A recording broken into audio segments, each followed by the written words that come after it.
is your lesson for 5.6 related rates. Related rates is going to be our last application of the derivative, aside from L'Hopital's rule, which I'm going to give you something to go over that whenever I'm out on leave. But related rates basically is a way to take derivative with respect to time, even though there is no time aspect in the problem. And this can allow you to figure out the rate that things are changing within different scenarios. So any equation involving two or more variables that are differentiable functions of time t can be used to find an equation that relates their corresponding rates. Related rates is one of those topics that can be a bit difficult, so I highly encourage you, once you watch this video, and this is actually going to be in two parts. So I'm going to be doing examples 1 and 2 in the first part, and then 3 and 4 in the second part. But once you watch these videos and watch the video that goes along with the book, I do encourage you to seek out other sources for information on related rates, because again, it can be a bit difficult, and usually the difficulty comes with setting up the problem, just like in 5.4, because we do have a lot of word problems. So if you can get the problem set up, you're usually good to go at that point. So here's our first example. For part A, we're going to assume the radius r of a sphere is a differentiable function of t, and we're going to let v be the volume of the sphere. We want to find an equation that's going to relate dv dt and dr dt. Well, the first thing you need to know is the equation for volume of a sphere. So a sphere is 4/3 pi r cubed. That is something that you should have memorized. So if you didn't already know what the volume of a sphere is, please commit that to memory, mark it on your page, maybe highlight it. That is something you do need to know. So if we need to find an equation that's going to relate dv dt and dr dt, I need to take the derivative. Now notice there's no t in this problem. That's the idea behind the related rate. It's almost like implicit differentiation. Anytime you take the derivative of any variable, you would take the derivative as normal, and then you're going to have a d variable dt. So for example, the v, there's a 1 in front of this, so the derivative of this would be a 1, but because this is a related rate, it's going to be 1 and then dv dt. So now the 4/3 pi r cubed, if I take the derivative with respect to time, I am going to bring the 3 and multiply it by the 4/3. So I get 4 pi r squared. And then I'm going to be multiplying that by dr dt, because you have to take the derivative of the r. So that's what makes these related rates different, is that you are taking the derivative with respect to time. You're always going to have d variable dt anytime you take that derivative. Now keep in mind things like the product rule, quotient rule, chain rule, those are all still going to be applying. And you may see the product rule occasionally whenever we're going through this. Okay, part B. Assume that the radius r and height h of a cone are differentiable functions of t, and let v be the volume of the cone. Find an equation that relates dv dt, dr dt, and dh dt. So volume of a cone, this is another formula that you should have committed to memory. It is 1/3 pi, or you can write that as pi over 3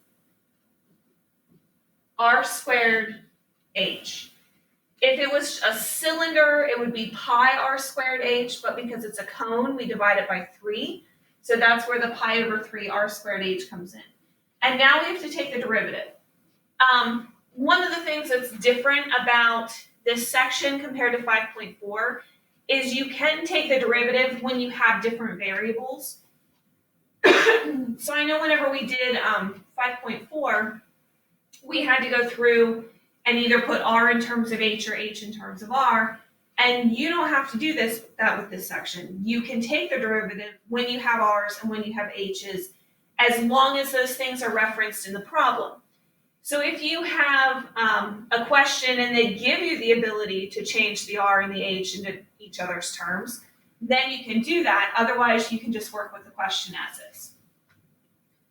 So this derivative is going to be dv dt equals, I'm going to go ahead and pull out the pi over 3, and I'll redistribute that at the end of my question, or actually, I think I might just leave that on the outside. So now I'm taking the derivative of r squared h. So the derivative there, I do have to use the product rule, because this is r squared times h.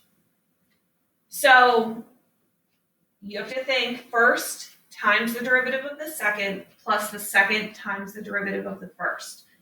So my first term is r squared. Well, the derivative of the second term, the derivative of h, would be a 1 and then dh dt, plus the second times the derivative of the first. Well, the derivative of the first is 2r and then dr dt. Notice anytime you take the derivative of a variable, you're going to have a d variable dt with that. So you could leave your answer like this, or you could clean it up a little bit. So this is going to be pi over 3 r squared dh dt plus 2hr dr dt. And again, the pi over 3 we can actually leave on the outside of that.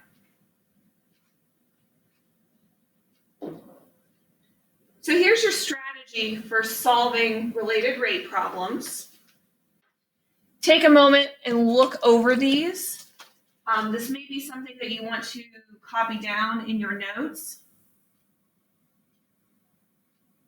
I know whenever the book goes through answers for this, they will go through and number each step. So they'll say, okay, here's step 1, here's step 2, here's step 3. I'm not always going to do that whenever I do questions on the board, but it is helpful, especially whenever you're looking at those solutions, that you know where each step is coming in. So step 1, understand the problem, know what you seek. Typically with step 1, you need to figure out, what am I looking for? Am I trying to find a dH/dt? Am I trying to find a dR/dt? Am I trying to find a dV/dt? Typically, you're going to be finding some type of rate. 2, develop your mathematical model, draw a picture. So you want to see, is my relationship some type of geometric shape, like a triangle or a cylinder? Am I going to have a cone? Am I going to have a pyramid? Am I going to have a prism? So come up with your picture. Number 3, write an equation relating the variable whose rate of change you seek with the variables whose rate of change you know. So if you do not know the rate of change for a variable, that's typically where you will need to substitute that out and rewrite your problem using some other type of variables. But if you know all the rates for the variable whenever you write an equation, then you can run with that. This is where you also need to think, okay, if I have a triangle, typically with triangles, you're going to have Pythagorean theorem, or you're going to have some type of trig function relationship. If you have a 3-dimensional shape, typically those are going to be surface area equations or volume equations. So you would need to use the appropriate one for that. Sometimes you also have ratios. I know a common question they like to put in the multiple choice section is having a person walking away from, say, a flagpole or a tree and talking about the shadows cast and how the length of the shadow changes depending on how fast the person is walking. So that would be a ratio relationship within a triangle. So that's another type of equation that you might see.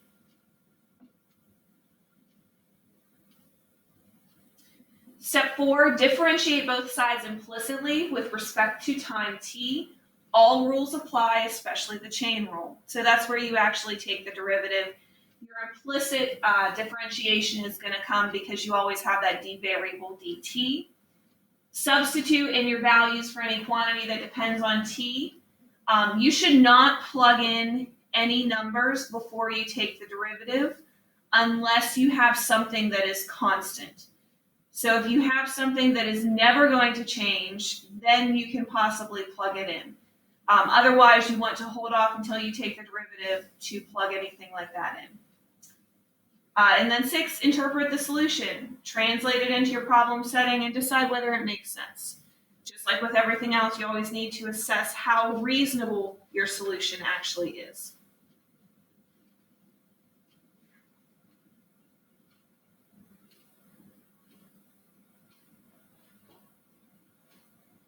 Okay, example 2. A hot air balloon rising straight up from a level field is tracked by a rangefinder 500 feet from the liftoff point. At the moment, the rangefinder's elevation angle is pi over 4. The angle is increasing at the rate of 0.14 radians per minute. How fast is the balloon rising at that moment? So step 1, we want to know what we are trying to find.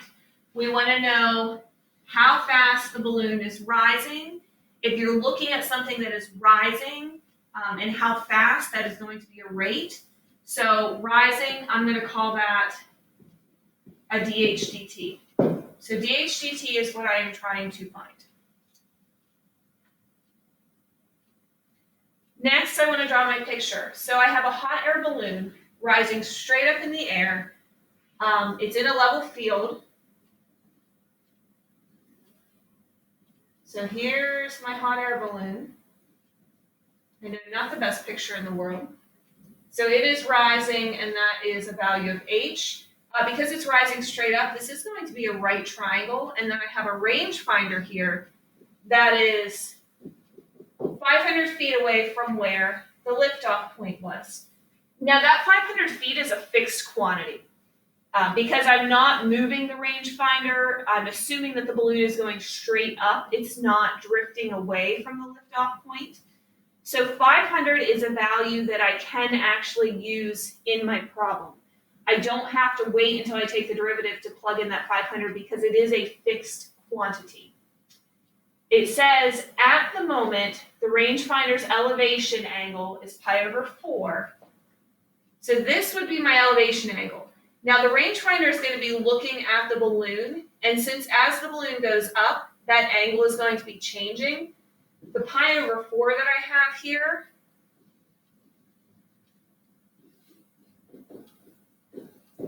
I can't plug that in.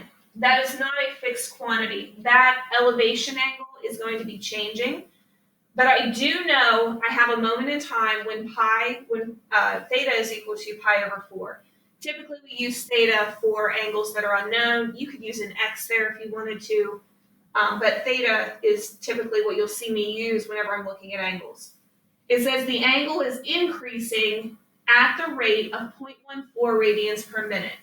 So when your theta is pi over 4, d theta dt is 0.14. And then we want to know how fast the balloon is rising at that moment. That is going to be the rate of change of your h. So I need to find, let me make that a little bit clearer. We are finding dh dt. So I have a triangle here. Your choices for a triangle are going to be Pythagorean theorem, some type of trig function, or some type of ratio. But typically, if you have a ratio, you need to have 2 triangles instead of 1. So ratio isn't really going to apply to this type of question. It doesn't say anything about the distance between the rangefinder and the balloon. And because it doesn't reference that other side of the triangle, I'm not going to be using Pythagorean theorem. Pythagorean theorem also does not involve the angles of the triangle. So because I do have an angle involved, I'm going to be looking at a trig function. The easiest trig function that relates all of the quantities in this problem is tangent. Because the tangent of theta is equal to h over 500.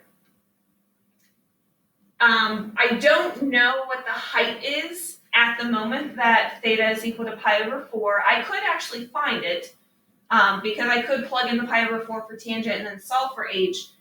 But the easiest thing to do here to avoid having to do that extra step is to actually solve for h in this question before I take the derivative. And we can do that by cross multiplying.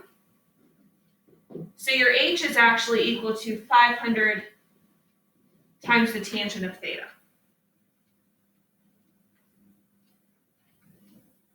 Now I'm to the point, I believe this is step 4, where I can actually take the derivative.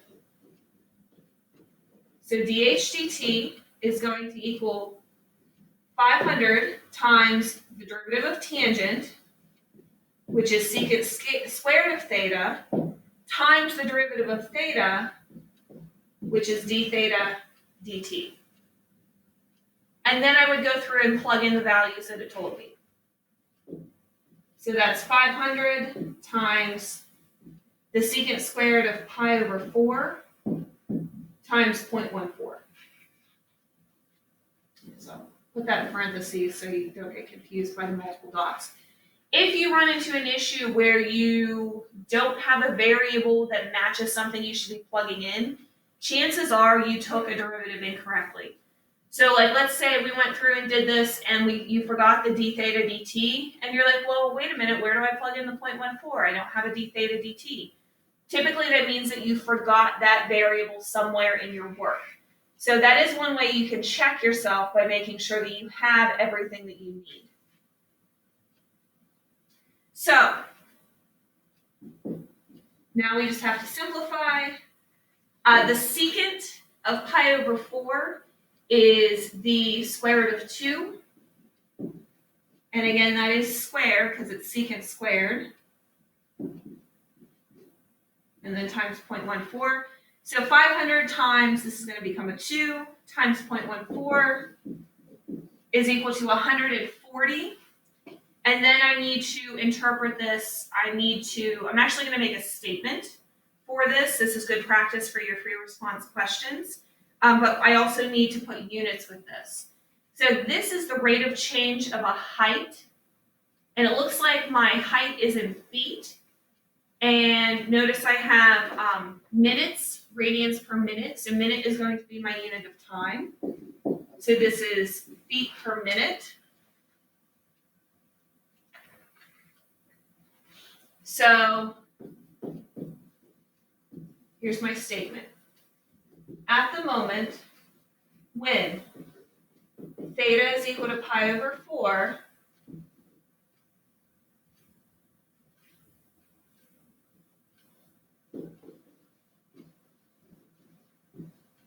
the rate of change of the height is 140 feet per minute. So there's my interpretation. So at the moment when your theta is equal to pi over 4, the rate of change of the height is on 140 feet per minute. These problems are extensive, and really I think figuring out your picture and getting your equation started, those are going to be the most difficult things, because once you get that, the derivative part isn't necessarily that bad. So go back through and watch this. Please make sure you watch the second part video as well, and reach out to me if you have any questions at all.